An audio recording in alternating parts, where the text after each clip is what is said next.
तुमच्यावरती क्षणीची बाधा असू शकते, नाहीतर तुमच्या पत्रिकेतला मंगळ हा अष्टम स्थानामध्ये वक्री असू शकतो. आणि त्याच्याकरता चैतन्य स्वामी ज्योतिष कार्यालय आज तुमच्या सर्वांसमोर प्रस्तुत आहे.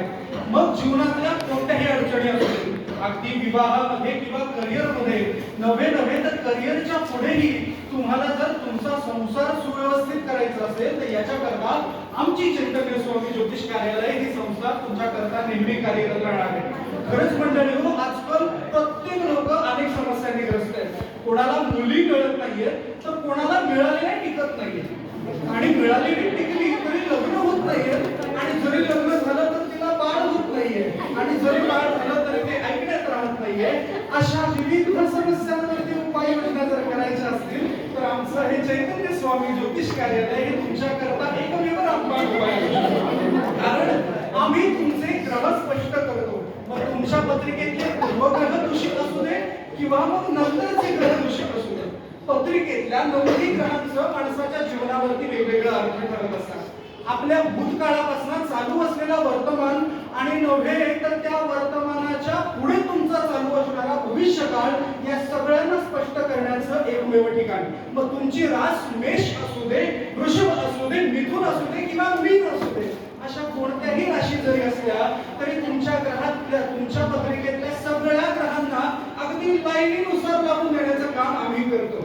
अगदी राहू पासून केतू असू दे किंवा त्यांच्यामध्ये कालसर्प दोषापासून दिशेकडे योग असू दे, कोणी कितीही गंडयोग आणला तरी त्या गंडयोगाला दूर करून तुमच्या पत्रिकेमध्ये बुधादित्य नावाचे योग टाकण्याचे एकमेव स्थान जर कोणतं असेल तर ते चैतन्य स्वामी ज्योतिष कार्यालय आहे. खरं बघायला गेलं तर ह्या सुविधा आता प्रत्येक प्लॅटफॉर्मवरती तुम्हाला उपलब्ध करून देण्याचं काम आम्ही करतो. मग अगदी तुमच्या घर बसल्या मोबाईलवरती असेल, व्हॉट्सअपवरती असेल किंवा आमच्या लेखांकाद्वारे फेसबुकवरतीही असू शकतो. प्रत्येक ठिकाणी एका फोनवरती सुद्धा तुम्ही समाधानी होऊ शकता. तुमचे लग्न जुळताना अडचणी येत आहेत का, किंवा जुळत असताना पत्रिकेतली गुण न जुळल्यामुळे घरचे मान्य करत नाही आहेत का, किंवा लग्न झाल्यानंतर असं वाटतंय की आहे लग्नाच्या आधीच बरं होतो, लग्न करून कुठे खड्ड्यात पडलो, असं जर असेल तर त्याच्याकरताही समाधान देण्याचे एकमेव कारण म्हणजे चैतन्य स्वामी ज्योतिष कार्यालय.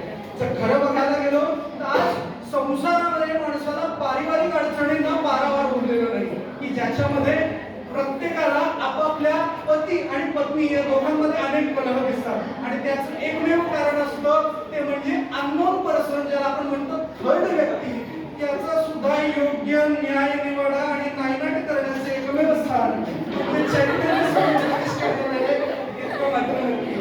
पण मंडळी हो, हे करत असताना लक्षात ठेवण्याचं काम इतकंच आहे की सगळं मार्गदर्शन सशुल्क आहे, आणि हे सशुल्क मार्गदर्शन घेत असताना तुम्हाला आमच्यापर्यंत पोहोचणं अतिशय आवश्यकतेचं आहे.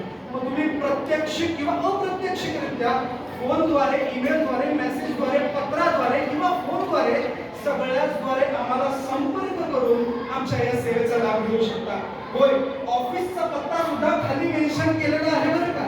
तुम्हाला ईमेल आयडी द्यायचं असेल, तुम्हाला जर फोन नंबर हवा असेल तर त्याच्याकरता पर्सनल कॉन्टॅक्ट करणं गरजेचं आहे. आजकाल ज्योतिषींपासून गुरुजींपर्यंत सगळे अगदी प्रोफेशनल झाले.